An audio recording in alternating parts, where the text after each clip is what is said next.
Shalom saudara yang saya kasihi di dalam Tuhan Yesus Kristus.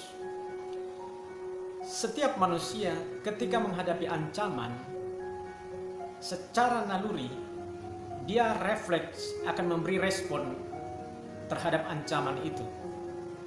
Dia akan menyelamatkan dirinya dengan segala upaya dan sumber daya yang dia miliki. Itulah sifat manusia. Saudara, hari ini kita bicara dengan tema bekerja dan berdoa yang kita dasari dari kitab Kejadian 1 ayat yang ke-26. Demikian firman Tuhan, berfirmanlah Allah, baiklah kita menjadikan manusia menurut gambar dan rupa kita, supaya mereka berkuasa atas ikan-ikan di laut dan burung-burung di udara, dan atas ternak dan atas seluruh bumi, dan atas segala binatang melata yang merayap di bumi. Puji Tuhan. Saya membaca sebuah artikel yang judul artikel tersebut berbunyi, apakah bekerja itu berkat atau kutuk? Kemudian dalam artikel itu mengutip pendapat seorang penulis bernama Bob Black dalam bukunya The Evolution Walk. Mengatakan demikian, bekerja adalah sumber dari semua kesengsaraan manusia di dunia. Hampir semua kejahatan yang terjadi berasal dari bekerja.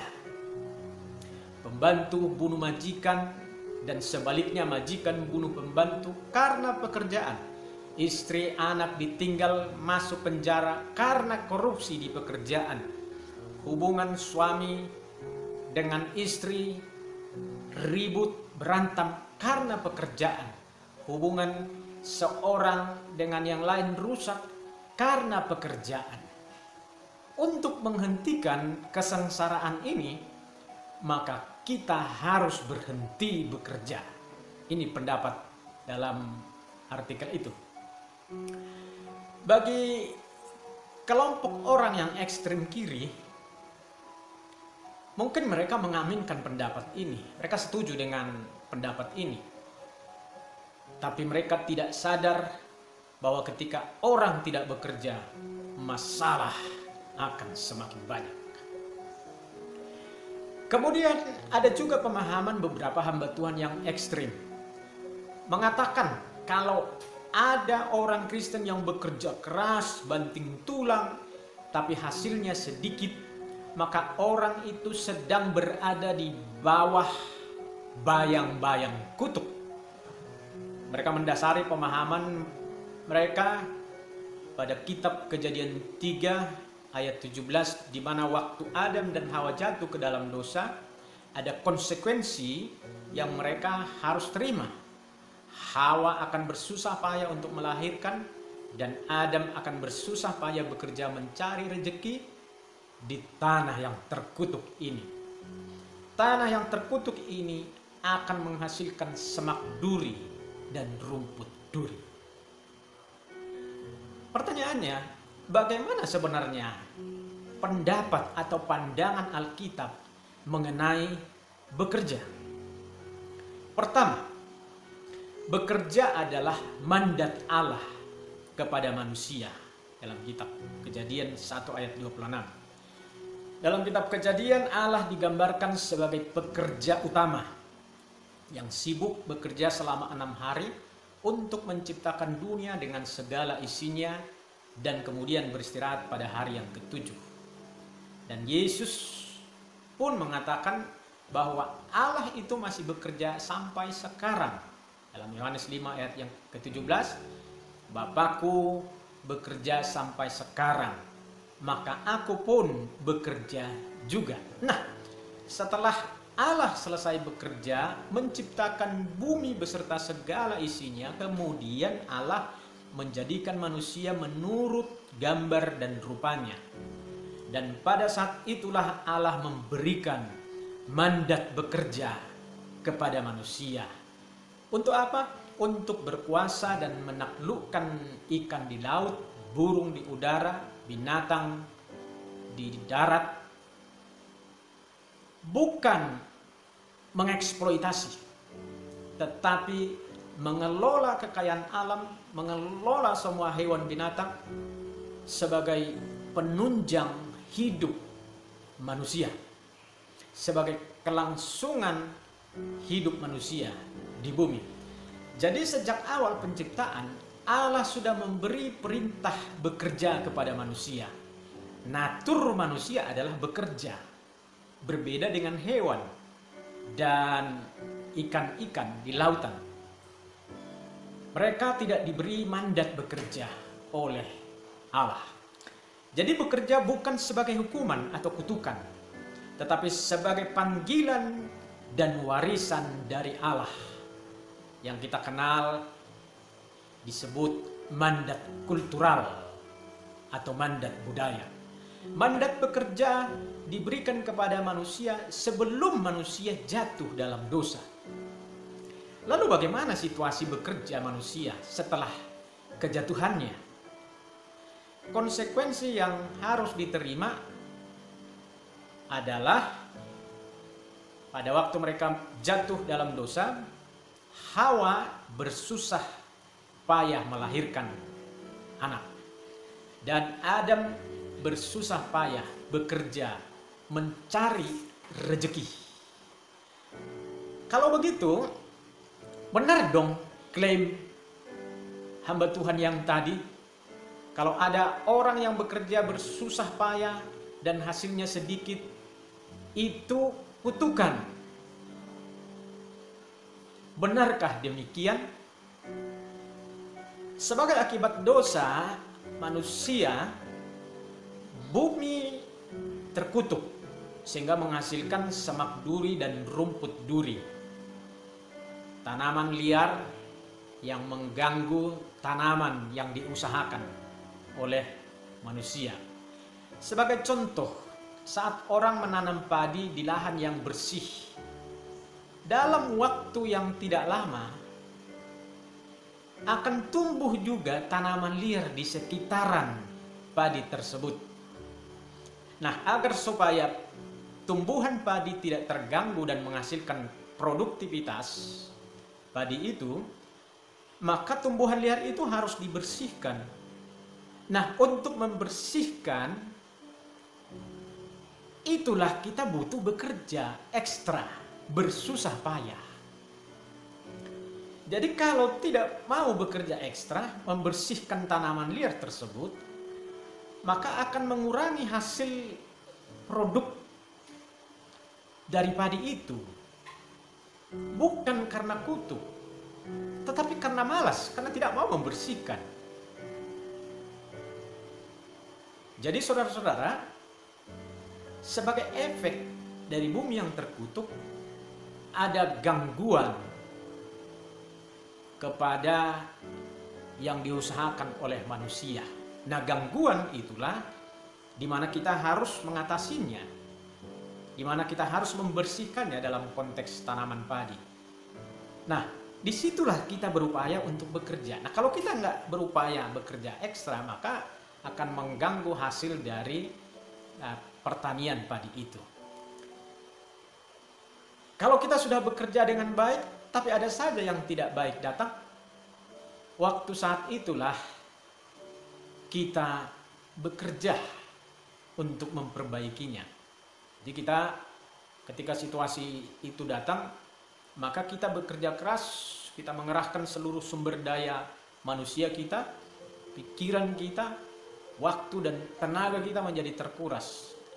Kalau tidak mau bekerja ekstra, hasilnya pasti kurang baik. Kalau kita sudah melakukan segala upaya namun hasilnya sedikit, itu di luar kemampuan kita. Tetapi orang yang bekerja, dia pasti mendapatkan hasilnya. Orang yang bekerja, dia pasti berjerih lelah.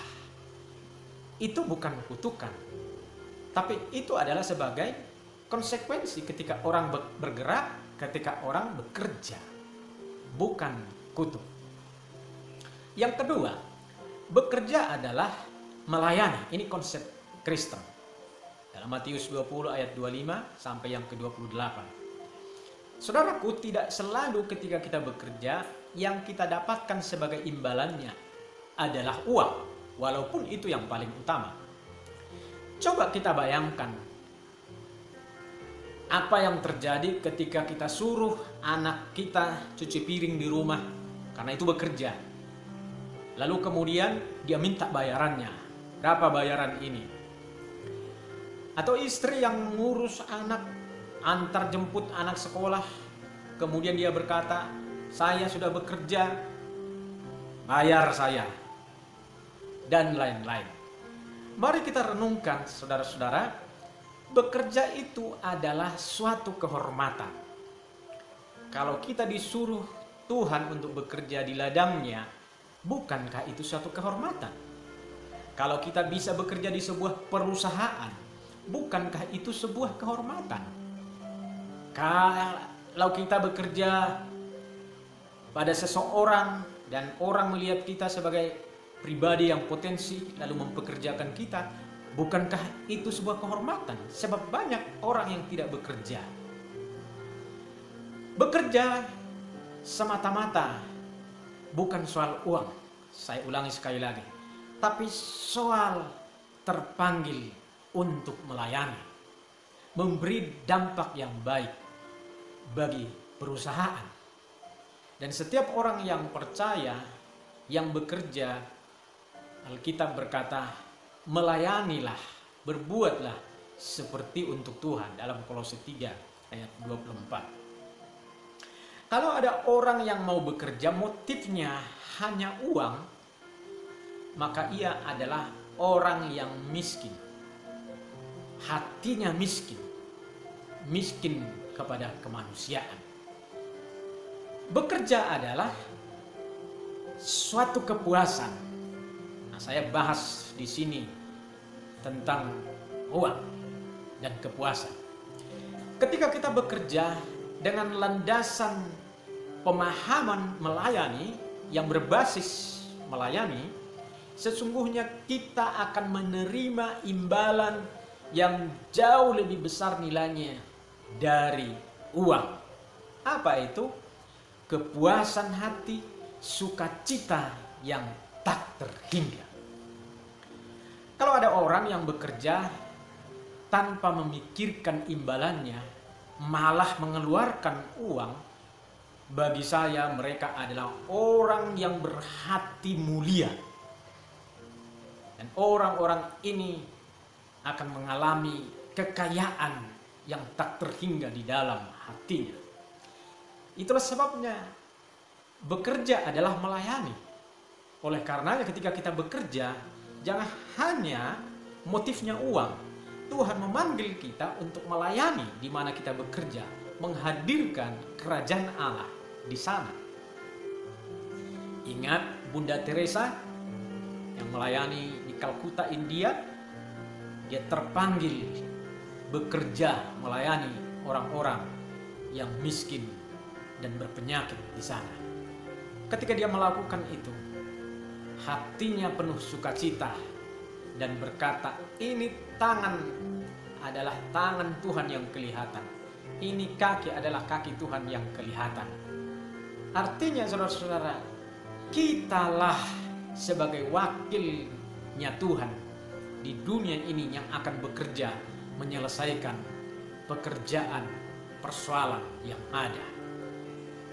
Saya ingat seorang wanita bernama Butet Manurung di pedalaman Riau, suku terasing. Saya baca kisah Tigor Silaban yang mengabdikan dirinya di pedalaman Papua. Orang-orang ini tidak pernah dibayar dengan uang, tapi terpanggil untuk melayani sesama yang sungguh-sungguh membutuhkan pelayanan. Ketika mereka melakukan panggilan itu, melakukan tugas pekerjaan itu, hati mereka penuh sukacita dan penuh kepuasan. Itu menurut kesaksian mereka. Haleluya. Yang ketiga, bekerja harus disertai doa. Bekerja harus disertai dengan berdoa. 1 Tesalonika pasal yang kelima. Orang yang bekerja pasti menghadapi risiko, menghadapi kesulitan dalam pekerjaan, tantangan dari rekan kerja, persaingan, menghadapi kemarahan dari bos dan seterusnya. Situasi ini memaksa kita menjadi stres. Tidak bisa makan, tidak bisa tidur, hubungan dengan keluarga terganggu. Para ahli kesehatan menyimpulkan, stres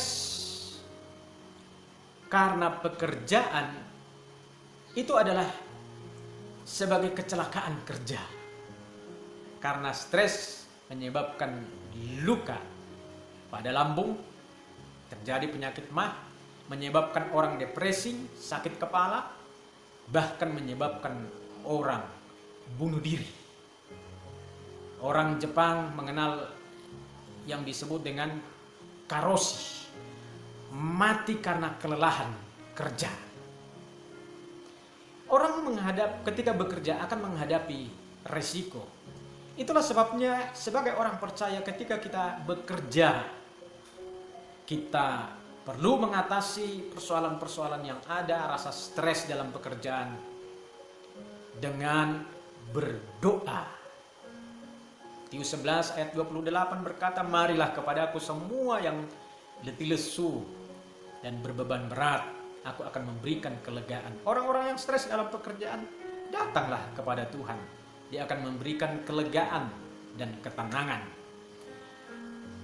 Kita membutuhkan ketahanan rohani, sehingga kita dalam pekerjaan, kita mampu menghadapi masa-masa sulit di dalam pekerjaan itu. Saudara, bekerja dan berdoa adalah panggilan kita sebagai orang percaya.